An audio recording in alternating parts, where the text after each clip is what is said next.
दोस्तों, प्रधानमंत्री नरेंद्र मोदी की स्थिति अजीब सी बनी हुई है। वो ट्रंप से भाग रहे हैं और ट्रंप उनके पीछे दौड़ लगा रहे हैं, उनका पीछा छोड़ नहीं रहे हैं।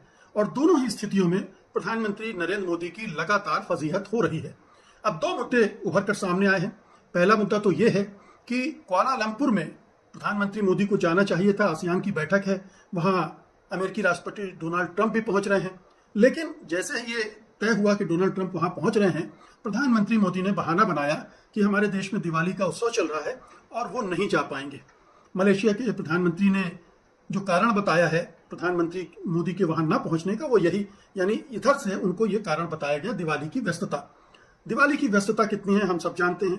प्रधानमंत्री का अंतर्राष्ट्रीय मंचों में जाने का मोह कितना है हम ये भी जानते हैं। लेकिन चूंकि वहां डोनाल्ड ट्रंप होंगे, इसलिए प्रधानमंत्री मोदी वहां नहीं जा रहे हैं। प्रधानमंत्री मोदी वहां नहीं जाएंगे जहां डोनाल्ड ट्रंप होंगे। आपने देखा कि संयुक्त राष्ट्र महासभा का सम्मेलन हुआ, उसमें प्रधानमंत्री मोदी को जाना था, लेकिन उन्होंने जयशंकर को भेज दिया, खुद नहीं गए।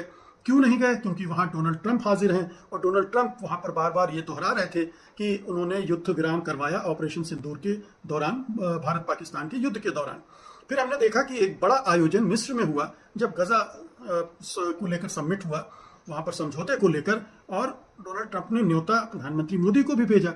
लेकिन प्रधानमंत्री मोदी वहां नहीं गए, जबकि यहाँ के भी जो अंतर्राष्ट्रीय मामलों के जानकार हैं, विदेश नीति के विशेषज्ञ हैं, वो सब मानते हैं कि प्रधानमंत्री मोदी को वहां जाना चाहिए था। ये ऐसा मौका है जहां भारत को अपनी जो छवि है, साख है और जो शक्ति है, वो उसका प्रदर्शन भी करना चाहिए था कि अंतर्राष्ट्रीय मामलों में वो भी सक्रिय है। लेकिन प्रधानमंत्री मोदी वहां भी नहीं गए। और वहां आपने देखा कि किस तरह से पाकिस्तान के प्रधानमंत्री शहबाज शरीफ ने डोनाल्ड ट्रंप को खुश करने के लिए क्या क्या खुशामदी बातें की, चापलूसी की, सब किया। लेकिन ये उनकी कूटनीतिक स्ट्रेटजी है जिसके तहत वो कर रहे हैं, असीम मुनीर कर रहे हैं, और इसका उनको फायदा भी मिल रहा है। लेकिन प्रधानमंत्री मोदी इस मौके को चूक गए। बेशक वो वहां चापलूसी न करते, लेकिन जाना चाहिए था। इतना हमारे प्रधानमंत्री में दमखम होना चाहिए।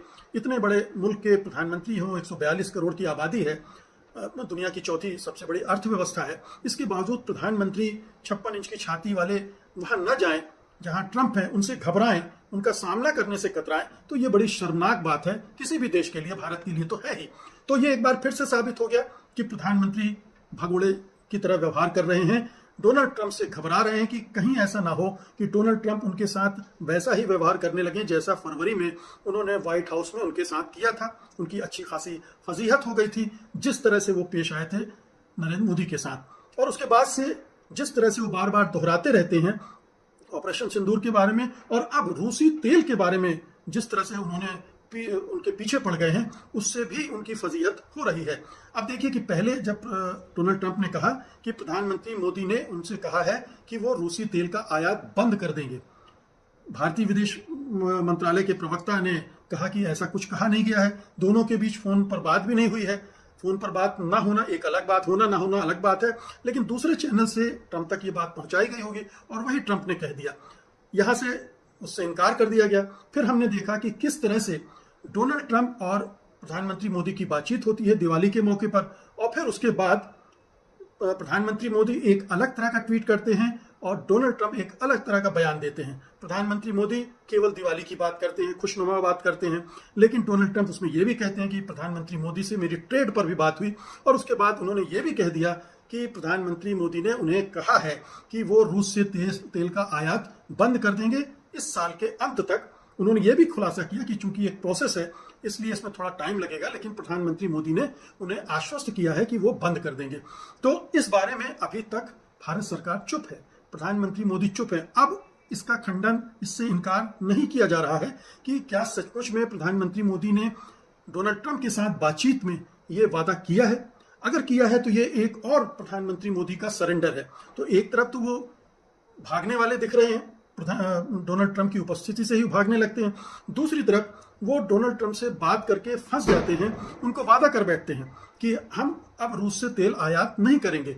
और ये एक हमारे प्रधानमंत्री की बड़ी कमजोरी साबित हो रही है कि अब वो दबाव में आ गए हैं और ये समझौता, जो टैरिफ का समझौता है, उसके लिए रूस के साथ हमारे जो संबंध हैं उसको कुर्बान करने के लिए तैयार हैं। रूस से जो हमें सस्ता तेल मिल रहा है उसको छोड़ने के लिए तैयार हैं। अब देखिए कि जैसे ही ये खबर आई कि भारत रूस से तेल का आयात घटा रहा है और बंद कर देगा तो अंतरराष्ट्रीय मार्केट में तेल के दाम जो है वो 3% तक बढ़ गए। अब अगर ये बात कंफर्म होगी, सचमुच में भारत तेल का आयात बंद कर देगा, तो अंतरराष्ट्रीय बाजार में ये तेल की कीमतें और बढ़ेंगी और भारत को फिर महंगी दरों पर तेल खरीदना पड़ेगा। तो भारत के लिए ये अपने पैरों पर कुल्हाड़ी मारने जैसा है अमेरिका के दबाव में। गेम क्या होगा ये हमें पता नहीं है।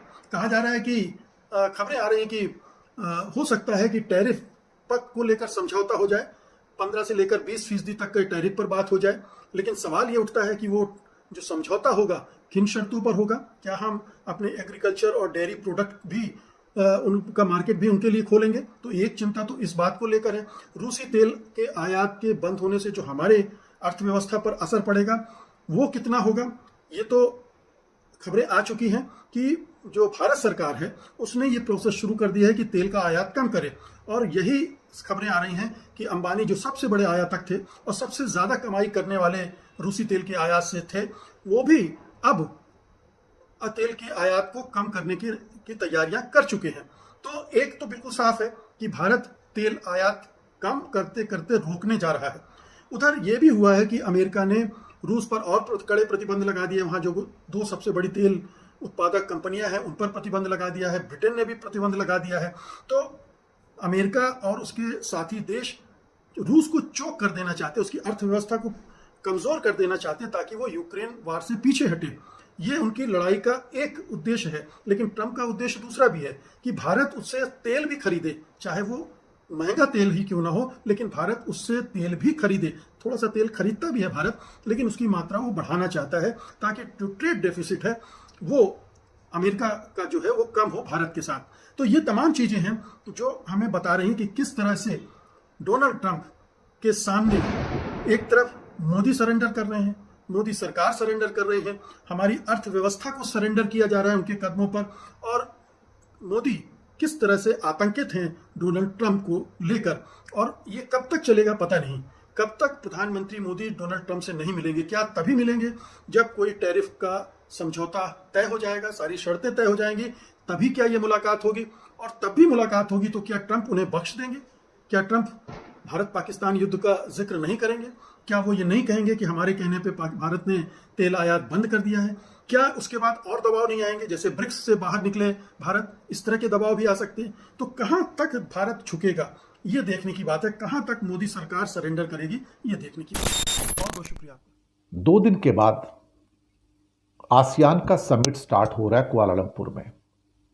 Association of south east Asian nation, ASEAN. साहब, कुछ ऐसा हो गया कि उस आसियान समिट के अंदर खबर आई कल रात को ही कि मोदी जी नहीं जा रहे हैं। अचानक से फैसला क्यों लिया गया, किस लिए लिया गया? मोदी जी जाने को बड़े आतुर थे। 26, 27, 28 को समिट है और उसके बाद एक और भी समिट है जहां मोदी जी को जाना है, एपेक का summit, Asia Pacific economic cooperation, south Korea के अंदर है। वो 31 अक्टूबर और 1 नवंबर को है। वहां पर शी जिनपिंग भी आ रहे हैं और ट्रंप भी हैं। आसियान कंट्री में, जो कि बेसिकली एशिया के साउथ ईस्ट एशियन नेशंस की एसोसिएशन है, वहां पर ट्रंप का आना बनता नहीं था। लेकिन ट्रंप मलेशिया के स्पेशल इनविटेशन पे आ रहे हैं ताकि साउथ ईस्ट एशियन नेशन के साथ उनकी ट्रेड के मामले में कुछ बेहतर चीजें हो सके। ट्रंप का वहां आना, लेकिन कल रात से पिछले 1-1.5 दिन के अंदर जो हुआ है वो कुछ ऐसा हुआ कि जो भारत के ऊपर, यानी कि भारत की तेल कंपनियों के ऊपर ट्रंप ने अपना अंतिम ट्रंप कार्ड चला के चाबुक चला दिया। बोलती बंद कर दी, खत्म कर दिया पूरा का पूरा साहब, पूरा का पूरा। हालात ऐसे हो गए कि रोजनेफ्ट और लुकोइल के ऊपर पूरा प्रतिबंध लगा दिया। ट्रंप का ऑर्डर इशू हो गया और भारत और रिलायंस सारा तेल इन्हीं 2 कंपनियों से खरीदता है। दरअसल ट्रंप साहब बहुत हफ्तों से कह रहे थे कि मोदी जी तेल मत लो, तेल मत लो, तेल मत लो। बार बार जता रहे थे कि आप रूस से तेल लेना बंद कर दो वरना मैं आपका तेल निकाल दूंगा। लेकिन पिछले कुछ सप्ताहों से ऐसा चल रहा था कि कुछ महीनों से भी, जहां भारत और भारत के कई मंत्रीगण, राजनाथ सिंह, हरदीप पुरी, जयशंकर और कुछ और छुट भइये, उनके वक्तव्य सुनो। ये नया भारत है, ये किसी के सामने झुकता नहीं है, ये झुकाता है। ये घुटने टेकता नहीं है, घुटने टिकाता है। ये शब्द कहे गए हैं। डिप्लोमेसी की भाषा में ये शब्द ऑफेंडिंग है बड़े, ये विनम्रता की भाषा नहीं है। और जयशंकर तो वैसे भी एक बदतमीज किस्म के मिनिस्टर है, मैं आपको पहले बता दूं। मैंने इतना बदतमीज विदेश मंत्री कभी देखा नहीं, मैं आपको बताऊं। वो बदतमीजी की लिमिट भी क्रॉस कर जाते हैं। उसको देखा देखी कई और भी, भारत के हित में जो होगा हम वो करेंगे, हमें तेल कहां से लेना इसका फैसला अमेरिका नहीं, कोई दूसरा देश नहीं, हम करेंगे। कर लो। अब जो नई सैंक्शन आ गई हैं, जो चाबुक लग गया ट्रंप का रोज नेफ्ट और लुकॉयल के ऊपर और उसकी इंटरमीडिएट के ऊपर और बैंकों के ऊपर भी, अब लो तेल। अब ट्रंप दिखा रहा है तेल लो, तेल देखो, तेल की धार देखो। अब मैं बताऊंगा तेल क्या होता है, तेल की धार क्या होती है, और ट्रंप की सैंक्शंस की मार क्या होती है। ये अब देखो, आप तेल देखो और तेल की धार भी देखो, ट्रंप देखो, ट्रंप की मार भी देखो। ये दोनों चीजें हैं। अल्टीमेटली मोदी डर गए और 5 बार कम से कम नहीं तो हालात ऐसे हो गए पिछले 7 दिन के अंदर, जब उन्होंने कहा कि मोदी ने मुझसे कहा कि मैं रूस से तेल लेना बंद कर दूंगा। कोई कंफर्मेशन ही नहीं आ रहा है। विदेश मंत्री कहता नहीं कि वो बातचीत हो रही है आपस में। यही नहीं बता रहे कि ट्रंप मोदी को कॉल कर रहे हैं। उनसे पूछा गया विदेश मंत्रालय से कि क्या ट्रंप का कॉल आया था। देखिए, हमारी अपनी जो ज़रूरतें हैं हम उसके हिसाब से पूरी करेंगे, और जो देश का हित होगा उसका करेंगे। प्रश्न क्या पूछा गया कि क्या कॉल आया, उसका जवाब नहीं देते। दिवाली के मौके पर फिर कॉल आया और दिवाली के मौके पर कह दिया गया कि हाँ, दिवाली ग्रीटिंग्स एक्सचेंज की गई, लेकिन उस टाइम भी धमकाया गया मोदी को कि भैया तेल लेना बंद कर दे। अब क्या करोगे? अब साहब आसियान का समिट आ गया, अब सैंक्शंस लग गई। सैंक्शन लग गई तो ट्रंप की मार तो पड़ गई। रिलायंस की, इंडियन ऑयल, एचपी, बीपी, सबका तेल बंद कर दिया उसने। अब आप खरीदो, आप गए काम से, आप इंटरनेशनल स्विफ्ट लाइन से बाहर हो जाओगे, अब आप ऑपरेट ही नहीं कर पाओगे। तो अब ऑर्डर आ गए हैं ऊपर से कि भैया तेल खरीदना बंद कर दो। अब कहां गया वो भारत? नया भारत है, झुकता नहीं, घुटने नहीं टेकता, दूसरों को टिकाता।